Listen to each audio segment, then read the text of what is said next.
الحمد لله الذي قال في القرآن المجيد: أطيعوا الله ورسوله. وأصلي وأسلم على النبي الأمي الذي قال عنه ربه: لقد كان لكم في رسول الله أسوة حسنة. أما بعد، فأعوذ بالله من الشيطان الرجيم. بسم الله الرحمن الرحيم. يا أيها الذين آمنوا أطيعوا الله وأطيعوا الرسول وأولي الأمر منكم، فإن تنازعتم في شيء فردوه إلى الله والرسول إن كنتم تؤمنون بالله واليوم الآخر، ذلك خير وأحسن تأويلا.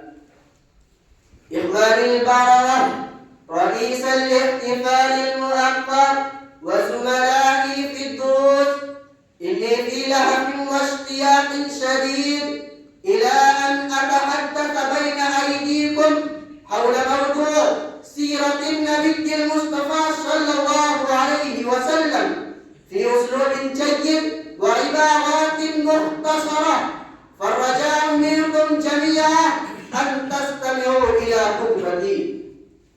إخواني في الله، إن النبي محمد صلى الله عليه وسلم ابتعثه الله القادر المقتدر إلى العالم بأسره بهدف أن يرجي الناس المغضوب عليهم والضالين من الطريق المستقيم ويهديهم إلى دين الرحمة، الدين الحنيف.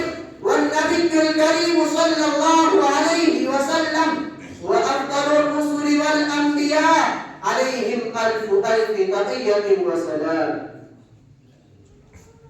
تولد نبينا وحبيبنا محمد صلى الله عليه وسلم في مكة المكرمة الواقعة بالحجاز في سنة 570 بعد المسيح، وكان والداه ينتسبان إلى بني هاشم من قبيلة قريش، وهي أفضل قبائل العرب في الموطن والمسكن، في المأكل والمشرب، في الرؤية والفكرة.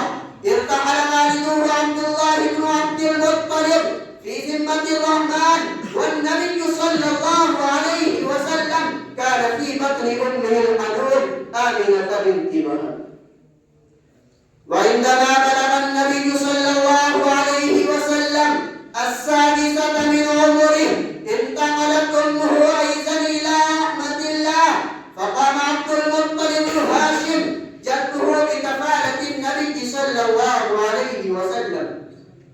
ولما بلغ 8 أعوام من سنه، انتقل جده عبد المطلب أيضا إلى رحمة الله، فكفله عم النبي الكريم أبو طالب، إن الرسول الأعظم اشتغل بالرعي والتجارة حينما كان شابا قويا.